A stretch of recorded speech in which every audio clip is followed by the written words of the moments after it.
Hello दोस्तों, स्वागत है आपका एग्जाम मंथन में। आज है 22 तारीख और हम लोग आज डिस्कस करेंगे 22 नवंबर के इंपॉर्टेंट क्वेश्चन एंड आंसर, साथ ही उनसे रिलेटेड फैक्ट्स एंड फिगर्स को भी डिस्कस करेंगे। इसलिए इस वीडियो को आप अंत तक देखिए। अगर आपको हमारा वीडियो पसंद आता है तो कृपया करके लाइक शेयर और सब्सक्राइब करना ना भूलें। और हाँ, इस पीपीटी का पीडीएफ आप हमारे टेलीग्राम चैनल से भी डाउनलोड कर सकते हैं। तो चलिए शुरू करते हैं। हमारा फर्स्ट क्वेश्चन रिलेटेड है, विलू वार्बलर से रिलेटेड है। आपको बताना है ये कौन से स्टेट में देखा गया है। आप में से कई लोगों को तो पता ही नहीं होगा विलो वार्बलर है क्या चीज। तो चलिए बताता हूं मैं। विलो वार्बलर एक छोटी सी बर्ड है जो कि केरला में इसको देखा गया है फर्स्ट टाइम इंडिया में। तो ये जो देखा गया है, ये कहां पे देखा गया है? ये देखा गया हमारे वेल्लयानी पंचकारी पैडी फील्ड्स में देखा गया है। और हो सकता है ये पहले भी देखा गया हो, लेकिन चूंकि इसका साइज छोटा होता है और इसके जो पर होते हैं वो साल में 2 बार चेंज होते हैं, तो इसलिए इसको आइडेंटिफाई नहीं कर पाए होंगे मे बी। और डिटेल से देखते हैं इसके बारे में। ये जो बर्ड होती है ये हमारी one of the longest migrating small birds में से एक है, क्योंकि इसका साइज काफी छोटा होता है और इसका वेट भी मात्र 10 ग्राम है। मतलब बहुत ही हल्की चिड़िया है। और लेकिन इसके फेदर काफी लंबे हैं, तभी ये दूर तक माइग्रेट कर पाती है। और इसका जो, अगर हम लोग कहाँ हैबिटेट कहाँ पे है, तो हैबिटेट जो है, अगर आप येलो जो एरिया देख रहे हैं, ये ब्रीडिंग ग्राउंड से पूरा इसका, तो ये कौन सा एरिया हो गया? स्कैंडिनेवियन कंट्रीज हो गया, नॉर्दर्न यूरोप हो गया, रसिया हो गया।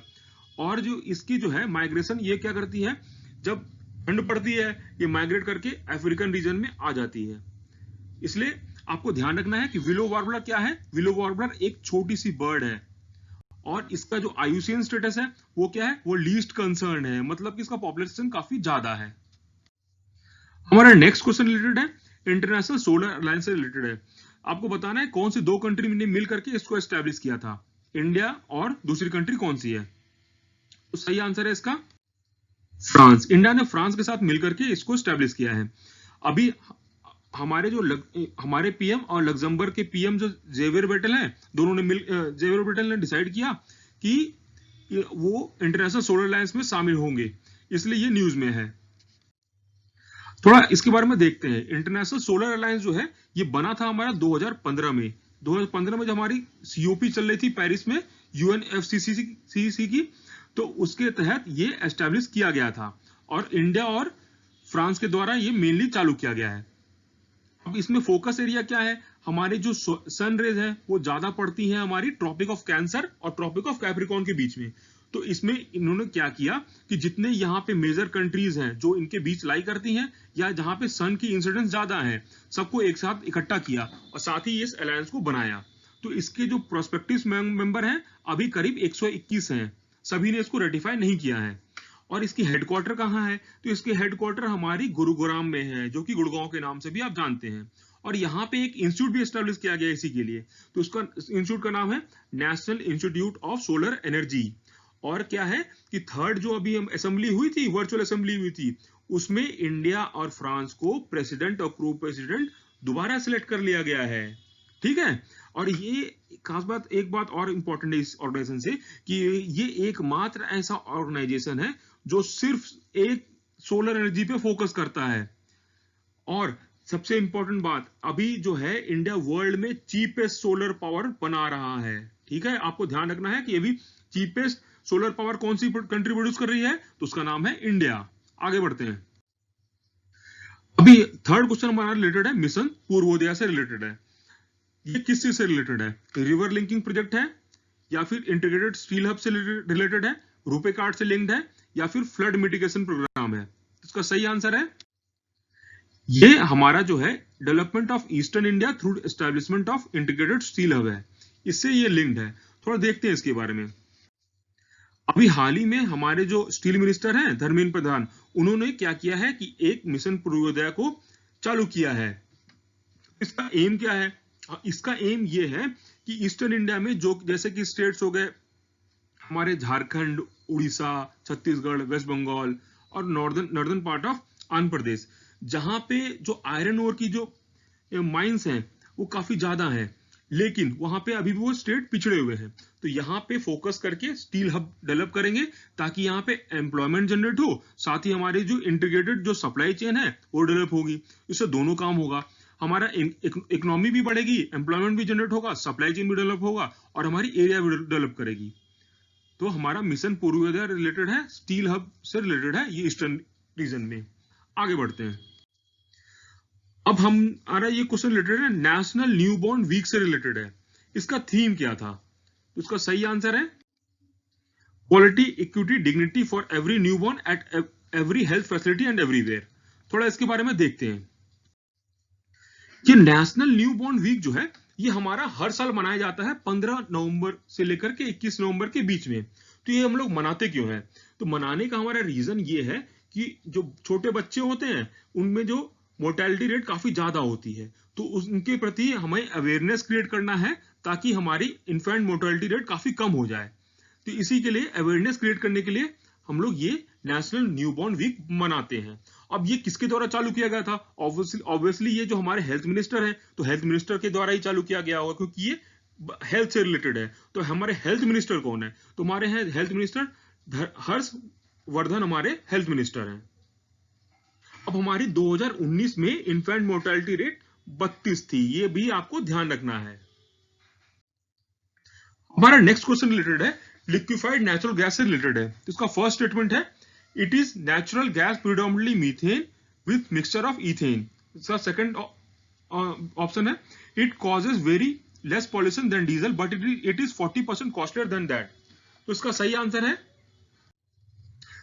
है वन ओनली, क्योंकि ये जो हमारा है पॉल्यूशन तो कम करता है डीजल से, साथ ही चीपर भी है, उससे कॉस्टली नहीं है। तो अब ये न्यूज में क्यों था?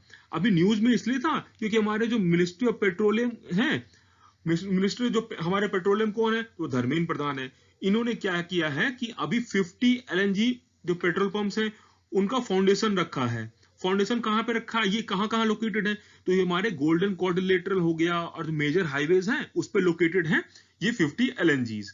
तो अब एलएनजी होता क्या है इसके बारे में थोड़ा देखते हैं। एलएनजी है जो हमारा इसका फुल फॉर्म होता है लिक्विफाइड नेचुरल गैस, इसको बोलते हैं। ये एक तरह से कलरलेस, मतलब कि जिसमें कोई रंग नहीं है, ऑर्डरलेस मतलब कि जिसमें कोई भी गंध नहीं है, ये गैस है।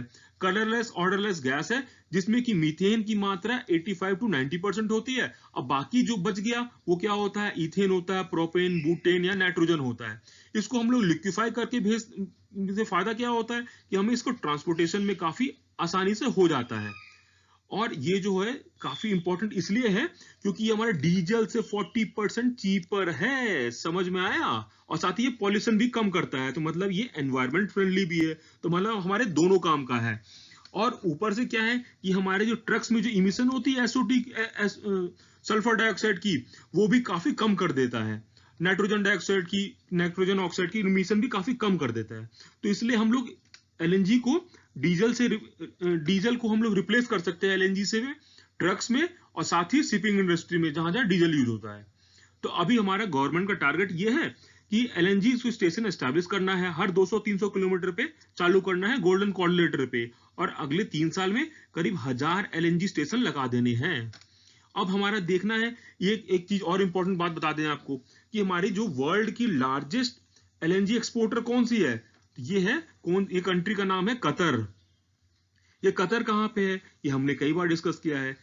ये हमारी पर्शियन गल्फ कंट्री है। आगे बढ़ते हैं। हमारा नेक्स्ट क्वेश्चन रिलेटेड है सफाई मित्र सुरक्षा चैलेंज से रिलेटेड है। ये कौन सी मिनिस्ट्री के द्वारा चालू किया गया है? तो इसका सही आंसर है ministry of housing and urban affairs. इसमें जो ये चालू किया गया है क्योंकि हमारे सफाई मित्र होते हैं जो कई सारे लोग साफ करते हैं, उनकी मृत्यु हो जाती है। उन्हीं को देखते हुए उनको जान को बचाने के लिए हमें ये स्कीम को चालू किया गया है। अब हम देखेंगे IRNSS क्या है। ये न्यूज में फिर से बना हुआ है, काफी इंपॉर्टेंट है हमारे एग्जाम के लिए और हमारे कंट्री के लिए। एस्ट्रॉयड है, कोविड-19 वैक्सीन है, स्पेसएक्स प्रोजेक्ट है या नेविगेशन सिस्टम है? तो इसका सही आंसर है ये एक नेविगेशन सिस्टम है। इसका फुल फॉर्म है Indian regional navigation satellite system.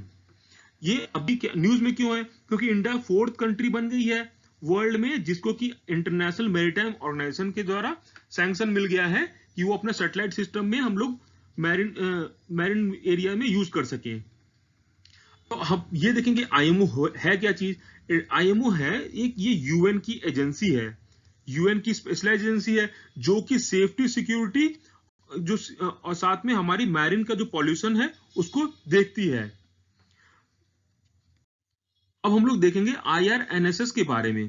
तो अब IRNSS है क्या चीज? ये है क्या, एक इसमें 8 सैटेलाइट का इस्तेमाल हुआ है। ये जो हमारे 8 सैटेलाइट का इस्तेमाल हुआ है, इसमें अभी फिलहाल 7 सैटेलाइट इसमें एक्टिव हैं। 3 है हमारे जियो स्टेशनरी ऑर्बिट में, 5 हमारी जियो सिंक्रोनस ऑर्बिट में। अब जियो स्टेशनरी सैटेलाइट होते क्या हैं?